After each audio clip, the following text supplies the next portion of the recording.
If we are responsible, the future will be good for the future generations.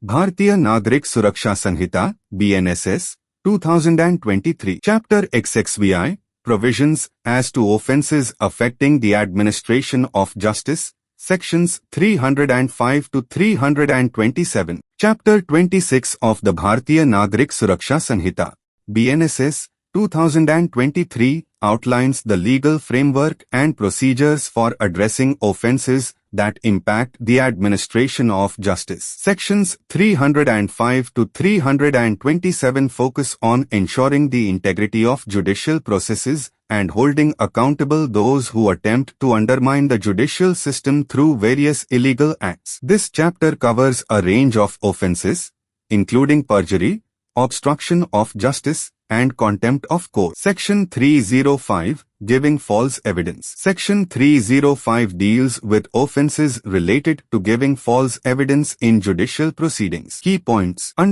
false evidence, providing false testimony or fabricating evidence during a judicial proceeding. Legal consequences. Individuals found guilty of giving false evidence can face severe penalties, including imprisonment. This section aims to maintain the integrity of the judicial process by penalizing those who attempt to mislead the court through false testimony. Section 306, Fabricating False Evidence. Section 306 addresses the act of fabricating false evidence with the intent to mislead the court. Key points: fabrication, creating or altering documents, objects, or other materials to deceive the court.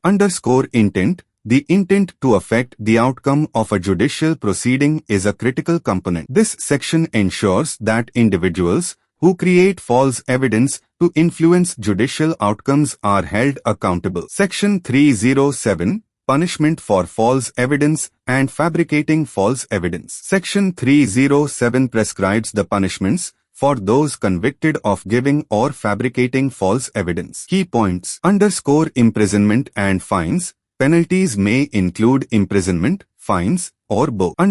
Severity of punishment. The severity of the punishment is proportional to the impact of the false evidence on the judicial proceedings. This section reinforces the seriousness of providing or fabricating false evidence by outlining stringent penalties. Section 308, Intentional omission to give evidence by person bound to give it. Section 308 penalizes individuals who are legally obligated to provide evidence but intentionally fail to do so. Key points: legal obligation applies to witnesses or individuals summoned by the court. Intentional omission, deliberate failure to provide evidence constitutes an offense. This section ensures that individuals who are required to provide evidence fulfill their legal obligations. Section 309, Refusing to answer public servant authorized to question. Section 309 deals with the refusal to answer questions posed by a public servant authorized by law to question individuals. Key points: authorized questioning applies to situations where a public servant is conducting a lawful inquiry. Refusal to answer.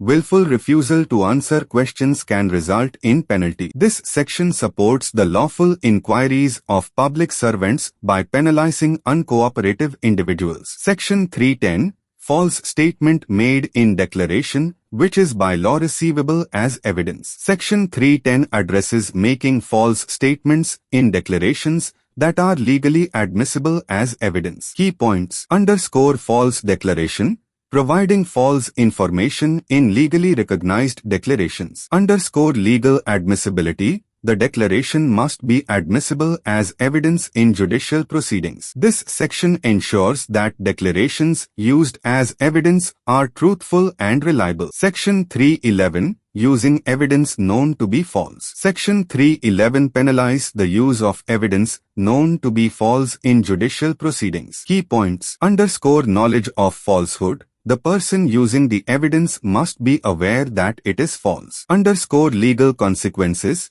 Using false evidence intentionally can result in significant penalties. This section aims to prevent the deliberate use of false evidence to influence judicial outcomes. Section 312, Fraudulent removal or concealment of property to prevent its seizure as forfeited or in execution. Section 312 addresses the fraudulent removal or concealment of property to prevent its legal seizure. Key points: _ property concealment, removing or hiding property to avoid legal seizure. _ legal penalties. Individuals engaging in such activities can face imprisonment or fines. This section protects the enforcement of legal judgments by penalizing fraudulent actions. Section 313, fraudulently suffering decree for sum not due. Section 313 deals with allowing a decree for an amount not actually owed through fraudulent means. Key points: _ fraudulent decree, obtaining a decree for a non-existent debt. _ penalties. Individuals responsible for such fraudulent actions face legal consequences. This section ensures that judicial decrees reflect genuine obligations. Section 314, fraudulent claim to property to prevent its seizure. Section 314 penalizes fraudulent claims to property intended to prevent its legal seizure. Key points: _ false claims,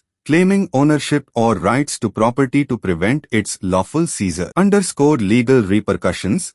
Such actions can result in significant penalty. This section ensures the integrity of property rights and legal seizures. Section 315, removing, etc., property in custody of public servants. Section 315 addresses the unauthorized removal or tampering with property in the custody of a public servant. Key points: _ custodial property, property held by public servants in the course of their duties. _ unauthorized actions. Removing or tampering with such property is punishable. This section protects the integrity of property held by public servants. Section 316, offering gift or restoration of property in consideration of screening offender. Section 316 penalizes offering gifts or restoring property to conceal an offender's identity or actions. Key points: _ bribery and concealment, offering incentives to hide criminal actions. _ legal consequences.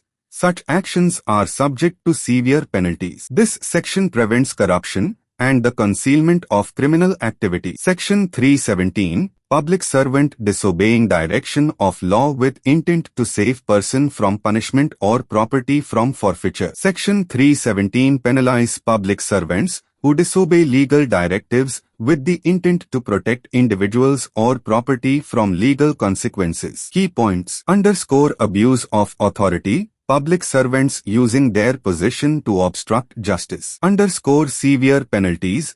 Such actions are met with stringent legal consequences. This section ensures public servants uphold the law and do not engage in corrupt practices. Section 318, disobedience to order duly promulgated by public servants. Section 318 addresses disobedience to orders lawfully issued by public servants. Key points: _ lawful orders, orders issued within the scope of legal authority. _ legal penalties.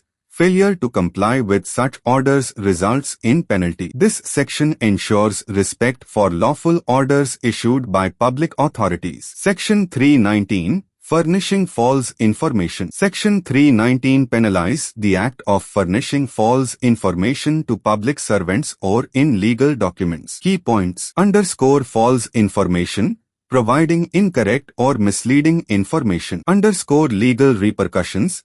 Such actions can lead to fines or imprisonment. This section ensures that information provided in legal contexts is truthful and reliable. Section 320, intentional insult or interruption to public servant sitting in judicial proceedings. Section 320 addresses actions that intentionally insult or interrupt public servants during judicial proceedings. Key points: _ courtroom conduct, maintaining decorum in judicial settings. _ penalties. Actions disrupting judicial proceedings are punishable. This section ensures respect and proper conduct during judicial processes. Section 321, intentional insult or interruption to public servant sitting in judicial proceedings. Section 321 penalizes intentional insults or interruptions directed at public servants during judicial proceedings. Key points: _ respect for authority, ensures proper conduct in court. _ penal measures, disruptive behavior is subject to legal penalties. This section maintains the integrity and decorum of judicial proceedings. Section 322, Protection of Witnesses. Section 322 provides measures for the protection of witnesses to ensure they can testify without fear of retribution. Key points. Witness protection. Safeguards for those providing testimony. Legal safeguards ensures the safety and integrity of witness testimonies. This section ensures that witnesses can safely and truthfully contribute to the judicial process. Section 323. Prosecution for contempt of lawful authority of public servants. Section 323 addresses the prosecution of individuals who show contempt for the lawful authority of public servants. Key points. Respect for authority ensures compliance with lawful directives. Legal penalties. Contemptuous actions are subject to prosecution. This section upholds the authority of public servants in the administration of justice. Section 324. Procedure for prosecution. Section 324 outlines the procedural requirements for prosecuting offences affecting the administration of justice. Key points. Legal process. Clear guidelines for initiating prosecutions. Fair trial ensures due process and fairness in legal proceedings. This section ensures that prosecutions are conducted fairly and transparently. Section 325. Compounding of offences. Section 325 allows for the compounding of certain offences affecting the administration of justice under specific conditions. Key points. Compounding. Settlement of offences without formal trial under specific conditions. Legal oversight ensures that compounding is done fairly and lawfully. This section provides a mechanism for resolving minor offences through settlement. Section 326. Procedure for trial of offences. Section 326 outlines the procedural requirements for the trial of offences affecting the administration of justice. Key points. Trial procedure. Clear guidelines for conducting trials. Fairness and efficiency ensures trials are conducted fairly and efficiently. This section ensures that trials are conducted in a manner that upholds justice. Section 327. Appeal and revision. Section 327 provides provisions for appeals and revisions in cases involving offences affecting the administration of justice. Key points. Right to appeal ensures that decisions can be appealed or reviewed. Judicial oversight provides a mechanism for correcting judicial errors. This section ensures that there are avenues for appealing or revising judicial decisions. Summary. Chapter 26 of the BNSS 2023 establishes a comprehensive framework for addressing offences that affect the administration of justice. Through sections 305 to 327, it ensures the integrity of the judicial process by penalizing actions such as giving false evidence, fabricating evidence, obstructing justice, and showing contempt for judicial authority. The chapter outlines clear procedures for prosecuting and trying these offences, ensuring that justice is administered fairly and efficiently. By maintaining the integrity of the judicial system and protecting the rights of all parties involved, this chapter upholds the principles of justice and fairness. Stay informed. Live in comfort.